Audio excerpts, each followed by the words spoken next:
बारामतीच्या पोटनिवडणुकीसाठी 3 अर्ज आतापर्यंत दाखल करण्यात आलेले आहेत. 2 अर्ज ज्या पक्षांना कोण ओळखत नाही आणि एक पक्ष ज्याला पूर्ण महाराष्ट्र ओळखतो, ज्याला पूर्ण बारामती ओळखते. महाराष्ट्राच्या पहिल्या महिला प्रथम उपमुख्यमंत्री या पक्षाने दिल्या, त्या म्हणजे सुनेत्राताई अजितदादा पवार. मित्रांनो, ताईंनी स्वतःहून इथनं अर्ज भरलेला आहे. त्या 3 पैकी ताईंचं एक नाव आहे आणि याच्यामध्ये सगळ्या बारामतीकरांना प्रश्न विचारला जातोय, की तुम्ही ताईच्या मागे थांबणार की दुसऱ्या कुणाच्या मागे?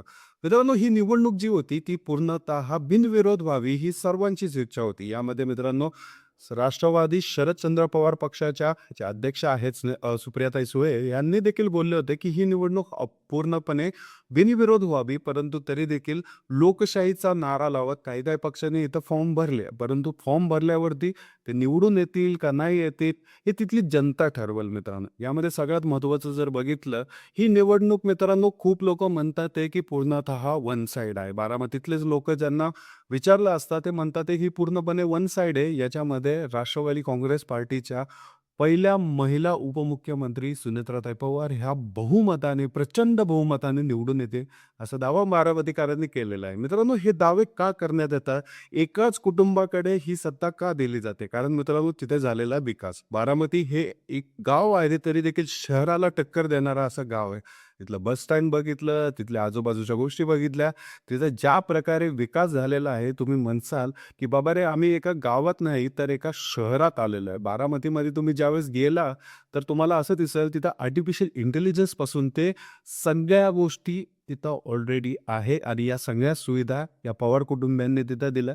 स्वर्गीय अजित अनंतराव पवार साहेब यांच्या अंडर म्हणजे यांच्या नेतृत्वाखाली ज्या गोष्टीचा विकास तिथं झाला, त्या विकासामुळं हे कुटुंब सतत तिथं निवडून येतं. मित्रांनो, गेल्या 30 ते 35 वर्षापासून दादा या सीटवरती निवडून यायचे आणि एकच नाव या सीटवरती लिहिलं जायचं, ते म्हणजे अजित अनंतराव पवार साहेब. कारण मित्रांनो, तिथं झालेला विकास, तिथं झालेली क्रांती, तिथं झालेलं औद्योगिकीकरण, MIDC पासून ते IT पार्कपर्यंत सगळं बारामतीमध्ये आहे. मोठमोठे ब्रँड्स तिथं येतात, फॅशन स्टोअर्स आहेत, रोजगार आहे मित्रांनो बारामतीमध्ये. बारामतीमधल्या तरुणाला बाहेर जायची देखील गरज नाहीये, एवढ्या सुविधा त्या बारामतीमध्ये करण्यात आलेल्या आहेत.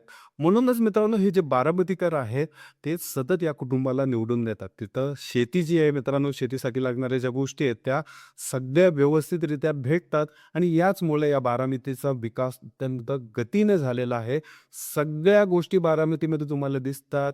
जर तुम्ही बारामतीला कधी व्हिजिट केलं तर तुम्हाला विकास काय असतो, गावाचा विकास कसा व्हायला पाहिजे, आजूबाजूला वातावरण कसलं आहे, हे सगळं गोष्ट तिथं दिसून येईल. मित्रांनो, सगळ्यात महत्त्वाची बाब म्हणजे जर तुमचा पालकमंत्री तुमच्या गावचा असेल, जर महाराष्ट्राचा उपमुख्यमंत्री तुमचा गावचा असेल, महसूल मंत्री तुमच्या गावचा असेल, तर बारामतीकर कुणाला निवडून देतील हे सांगायची गरज नाही. मित्रांनो, एखादा मंत्रिपद जरी आपल्या गावाला असलं तरी देखील त्याचा फायदा पुरेपूर होतं आणि यामध्ये मित्रांनो, महाराष्ट्राचं उपमुख्यमंत्रीपद बारामतीला आहे म्हणल्यावरती बारामतीकर मतदान करताना कोणत्याही प्रकारची खंत मनात ठेवणार नाहीत, हे यामध्ये काहीही प्रश्न नाहीये. मित्रांनो, यामध्ये जर बघितलं तुम्ही, बारामतीकरांना जर विचारण्यात आलं असता, खूप सारे न्यूज चॅनल तिथे गेले, खूप सारे न्यूज चॅनलने तिथं सर्वे केला. त्यांच्या माहितीनुसार ही निवडणूक पूर्णपणे वन साइड होऊ शकते. इथे कोणत्याही प्रकारची टक्कर नाहीये असे दावे केले जात आहेत. त्या निवडणुकीमार्फत लोकांना सांगण्यात येत आहे की लोकच म्हणत आहेत की या निवडणुकीमध्ये काहीही कॉम्पिटिशन नाहीये, वन साइड ही निवडणूक आहे. ज्या प्रकारे आम्ही दादांना निवडून द्यायचो त्याच प्रकारे आम्ही ताईंना निवडून देणार असं बारामतीतले लोक म्हणतात. फक्त मार्जिन कितीचं राहील हे आता डिसाईड करायचं राहिलेलं आहे असं लोक म्हणत आहे. मित्रांनो, याच्यामध्ये जर तुम्ही बघितलं, जर तुमच्या गावाचाच मंत्री असेल, उपमुख्यमंत्री असेल, महसूल मंत्री असेल, पालकमंत्री असेल आणि एवढंच नव्हे मित्रांनो, सगळ्या गोष्टी तिथं विकास वगैरे एकदम व्यवस्थित होत असेल तर त्या कुटुंबामागं, त्या लोकांमागं लोक उभे राहतात. कारण लोकांना माहिती असतं की आपलं काम होणं गरजेचं आहे आणि म्हणूनच या कुटुंबावरती विश्वास तेवढंच ठेवतात लोक.